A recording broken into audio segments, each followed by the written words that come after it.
I've seen many people in my short walk with God. I went somewhere to preach, and I saw a damsel. This young lady looked like an Indian. When I looked upon this lady, I thought maybe she came for that meeting to trust God to win a contract. Because everything about her showcased excellence and glory. But to my greatest dismay, the lady was seeking God to get married. I said, it's not possible. What do you mean? Unless every man in where you live is blind. How old are you? I'm 38 years old. What? Have you been locked up in your room all your life? How come? She said nobody has asked her out in the last 7 years. That was the day I discovered that there's a mystery about light and darkness. There's a mystery, great mystery. It was from that day that I came up with the understanding that it's not beauty that gets people married, it's favor. But you see, there are many people who don't have enough light. They spend all their money on hair, on eyelashes, and on fingernails. But when you have light, you will know that there is an economy that Esther had. That even when nobody should see the king, she broke protocol. And when she entered, the king stood up and said, the search is over. It will take light. It will take light. Too many people don't have light. Somebody entered ministry. He wanted to start ministry in Abuja. And he gathered 100 million and entered the city. Said they've come to take over the city. He said, relax. How much is billboard? He paid for it. How much is tent? He paid for it. After 4 months, they became 3 in the tent. That was when he knew that what you need to start a ministry is not money, it's light. I wish you understood the excellency of light. You wouldn't jump into that business until you have light. If you understood the excellency of light, you will not start that course. They told you medicine is lucrative. Meanwhile, if you had checked in light, your career is in music. You would not have wasted. We were not wise. We were not trained. If I knew, I would have been studying God from 10 years. If I knew this is where I would end, I was in the studio with lab coat. All the chemicals I studied, I have not used one. Because I didn't have light. Studied chemicals, studied water, H2O. Water is H2O. Studying about pinnacle, arrangement reaction in medicinal chemistry. I didn't need any of them. But there was no light. There's nothing wrong in schooling. But if I had light, I would have schooled in the direction of my call.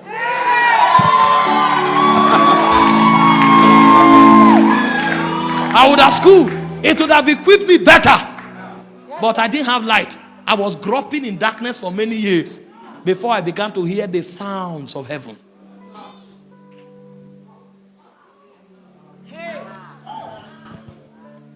Why wouldn't I be studying political science if I'm a politician? If I knew that my place is in government? Why would I not be studying about business, economics, business realities if I know my place is in the economic world? Why would a businessman be studying theology? Because there's no light. And when you finish your master's, you will now need to go back for apprenticeship to learn your life and your calling. And so what light comes to do is that it gives you authority for rulership, and then it gives you power to crush the enemy. There are most of you here, the challenge that your family is going through, the challenge your ministry is going through, the challenge you are going through is darkness at work.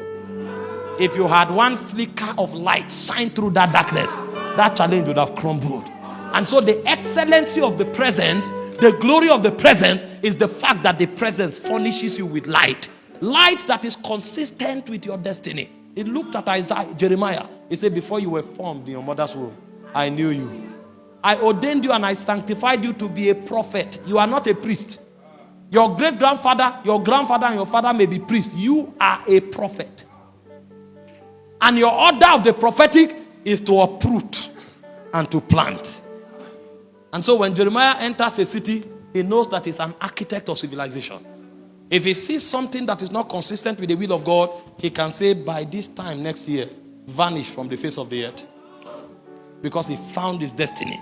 That kind of precision and accuracy, you can't pick it in the market. You can't pick it in the Bible school. You will only pick it in the presence. The greatest crisis of destiny is dislocation. Men that should go to Nineveh are on a boat going to another direction. And because they are not in the direction of their destiny, all their efforts count for nothing. Hear this. Your effort will be wasted until light comes to you. I've taught many times, if you are in the wrong direction, speed is not an advantage. Imagine if I'm supposed to go to Benue and I face Gombe. I'm driving on high speed. I have an accident. I stop, change the tire. Engine knock, I repair it. Put in all the labor. After 2 days, I will now arrive Gombe. I'm farther from my destination.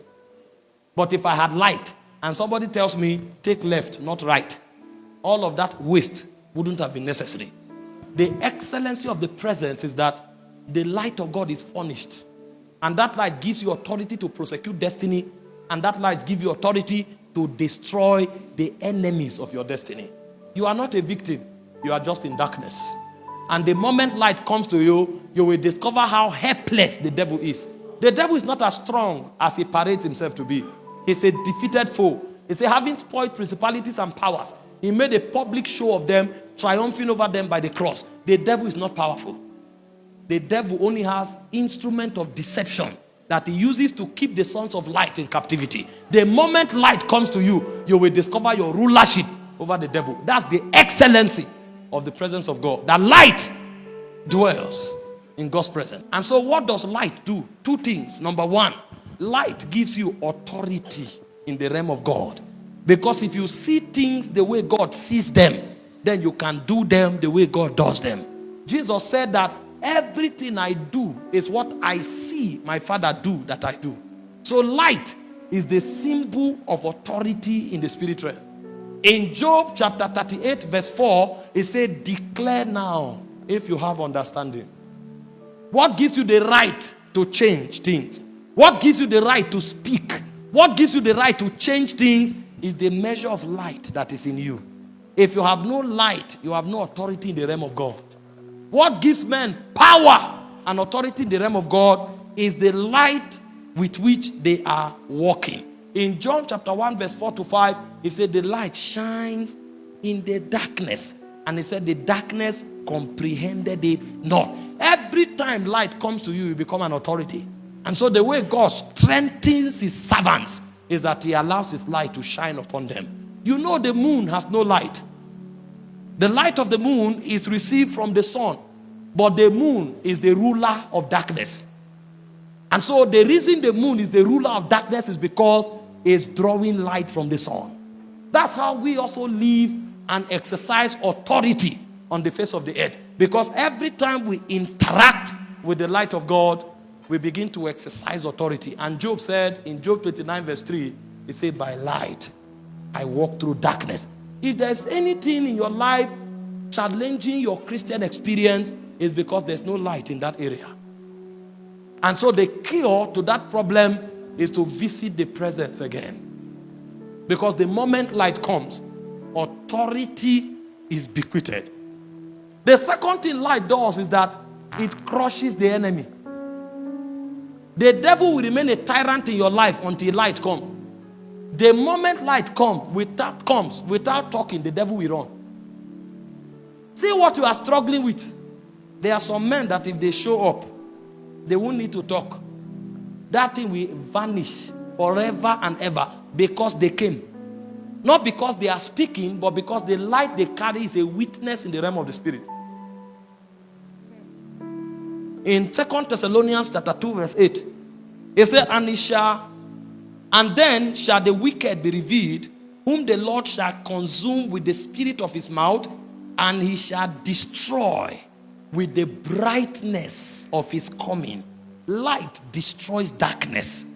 If there is a darkness in your life, what the presence of God will do for you is that it will give you light to destroy that darkness. It can be sin, it can be poverty, it can be failure, it can be near success syndrome. It doesn't matter. Darkness has no authority in the dwelling of light. The authority of darkness ends in darkness. But the boundary of light's authority begins from darkness. The moment light shows up, darkness bows. It's a non-negotiable reality. It is eternally so. He said the light shines in the darkness. The darkness knows that it doesn't have the power to comprehend light. And so when you begin to do business in God's presence, the first thing God will do is that he will give you light. He will give you light. That light will give you authority. And that light will empower you to destroy darkness.